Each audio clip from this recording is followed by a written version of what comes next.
And, You're right. Yeah.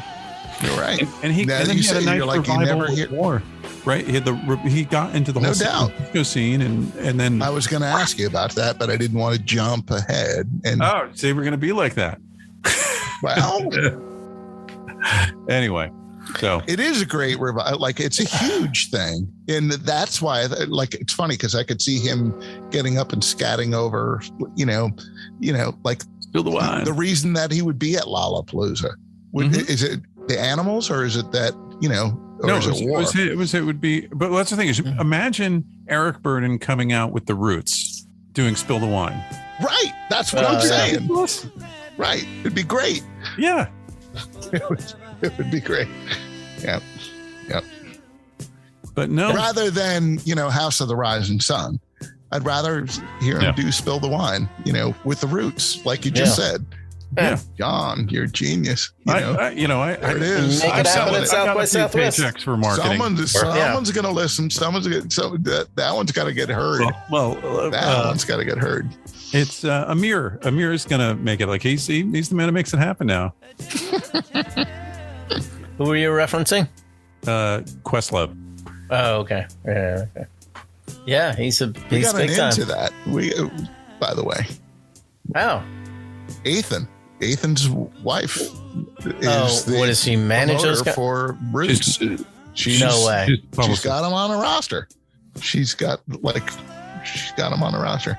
Although maybe I'm glad somebody's got a real job in that outfit. I don't know. Okay. Oh, is that why Ethan sells all those he's always got plenty of Roots records in his bins.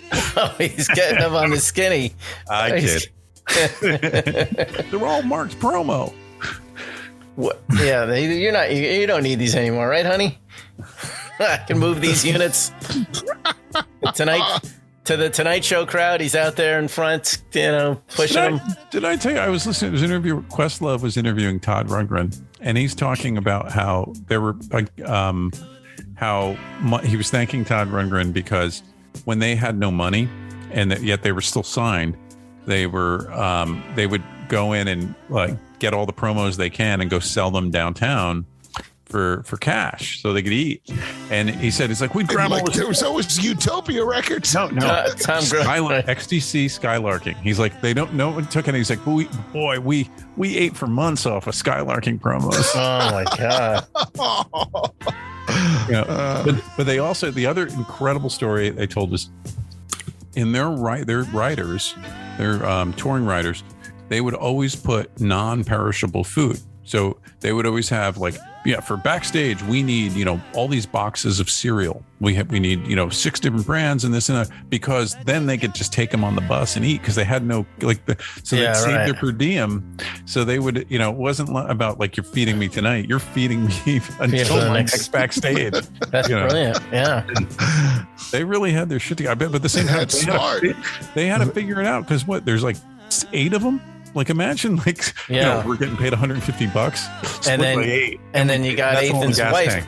And then you got Ethan's wife taking the cut. We got to have Ethan on again to be able to do his tell us about the whole big band going to little band thing because of economizing and the whole war years and all rationing and the advent of the singer. Literally the big band. Literally the big band. Yeah, man. And how much economics has to do with all of that. And downsizing of bands. That's how big bands became bebop. But the Roots had it all figured out. I like it. Yeah. No, they definitely got a lot of they're almost like a punk rock R&B band. They believed in the live hip hop rather than because think about it, you could do 2 turntables and a microphone. You're only right. And when the first bands first came out, doing live hip hop, it was unbelievably great. It was great. The ones who did it well, I loved it. And it was in the face to a lot of people who disparaged 2 turntables and a microphone, who couldn't love it because it was 2 turntables and a microphone. Yep. Yeah. And maybe they came around to it later on, but at first it was just like, they don't even play their own music. That's a big, well, big we had to argument. deal with that. And meanwhile, they were punkers. Like the first time you heard Public Enemy, you were just like, these guys are pissed. Awesome. They were blew the doors off. Yeah, it was just they were mad. I was too. I like this. Yeah. I remember definitely. I picked it up from the Less Than Zero soundtrack. That was Less Than Zero. The first time I heard that. I don't think that I've ever seen. They're on the Less Than Zero. I'm trying to think. Yeah, that was the first time I heard them. Yeah, and I mean, and if you think about it, it was like you had Danzig. Pre-Danzig, I guess. He called it, had kind of a different name. And then it was like, who's those death metal guys there from Brooklyn or from New York? No, the other guys. Slayer. I'm not sure. Slayer. Heard that the first time, but then it was like Public Enemy came on, and we were like, whoa, who was that? Why do I think of Slayer as an LA band? Did they relocate? They may be. I don't know. I don't know why I said New York. You're right. Anthrax and that Biohazard is from New York. Slayer maybe. But that was like I saw like Public Enemy with Anthrax. They that was after, noise, but that was later. That was later. That was still 80s, but it was later. Was it? I could never get down with Anthrax. Like I just Scott Ian in his little goatee just became like, boy, you always got that goatee. I present you Scott Ian, Dave Grohl before Dave Grohl. On a smaller scale. There's a little of that. If Marky Ramone doesn't mind. Just saying. No.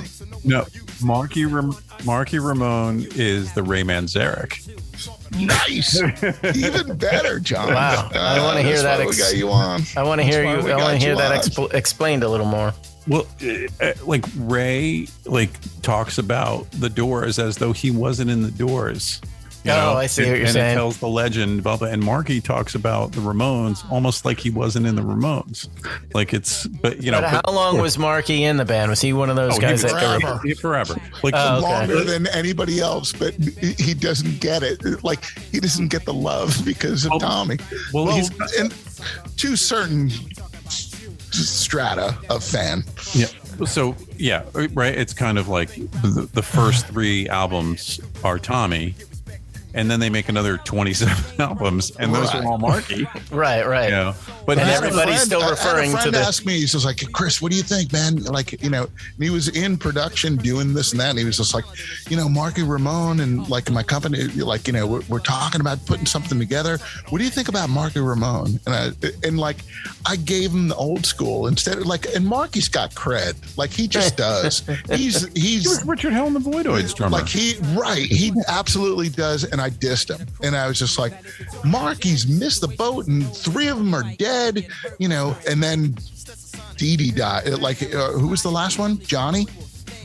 It was right around just where I think Dee Dee was the last one. No, Tommy was the last to die. I think it was Tommy. Yeah. Definitely. And I remember just being like, that ship has sailed, and you're getting, the guy who came in, after, and yet. 78. He was in Rock and Roll High School. He was on Road to Ruin. I love the record. Another friend, clearly not the same guy. Another friend is just a friend of mine he fixes drums in a studio, to get the drummer to play on time. And he's just like, I don't have to touch Tommy Ramone. He's like a metronome. Spot on. He's perfect. Yeah. Perfect every time. He's like Ringo. So he is what he is, but the point that John and I were making was still there's guys like us that will go, Marky, and he is the Ray Manzarek. Because Ray Manzarek, whenever you've heard him, who's the worst to listen to from the 60s? Is it Grace Slick or is it Ray Manzarek? Because man, they've just got that whole I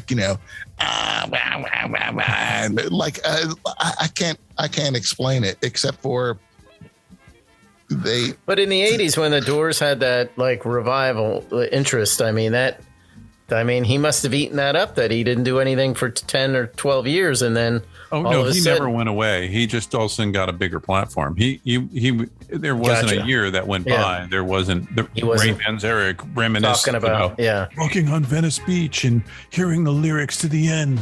And he knew magic was going to happen. But you're talking way too fast. And there he was. And I looked at this god would say of all man. the shit that, like, he wasn't just saying, he was a poet. You know, I need you to like stop it. Just stop it. But he probably, the true story though is probably like they hated each other, or that there was some kind of, Morrison referred to him as like the geek or whatever, and it's like in hindsight, it's like, yeah, we were spot on from minute one. Right. It was like that kind of relationship. Why do you also have to be such a downer, man? Jim Morrison's going to be due for another renaissance at some point. He will be. Sure. They'll go through that all again, and they'll tell the Jim story rather than the Ray story. Oh yeah, but they don't have Ray to have that interviewed. They won't need him. Well, Robbie Krieger's book came out last year, and he's not he's not a myth builder. Like he if anything, he's like, I wrote the friggin' hits. Yeah, you bastards. Yeah. Who's writing the hits? Yeah. All right. I don't love the way he plays guitar. He's better than me, but I don't love the way he plays. Oh, brother. He's got the pseudo jazz kind of style. John was the one who mentioned Phil Lesh earlier, but I meant you said the Grateful Dead out loud. You said that name. I typed it. I did not say it out loud, and you wrote back Phil Lesh. And no, you said it earlier on this podcast tonight. You were like, the Dead were on tour. Bill Graham. Oh, yeah, you're talking about the 60s. You mentioned them, and the sound. So bears. So I will remind you that Phil Lesh never heard James Brown ever. Like, he might have heard him, but he never heard him. A thunderstick. He is a thunderstick. Oh, my God. It's the worst. It's the most white boy bass playing I've ever heard in my entire life. Like you're great. You're influenced by whatever, some bluegrass fucking bullshit, but it's white. There's no doubt about that. Like, it's not the black part. I am Jimmy Roselli. Chris is fired up tonight. You've been listening to a fired up version of The Beatdown, a Saturday night special. Lucky number 13. I'm exhausted. The Beatdown is available on Apple, Google, CastBox, and Stitcher. Subscribe to us and know when a new episode is available. If you have something to say, please email us and get in on the action. The Beatdown Music Podcast at gmail.com. I'm exhausted.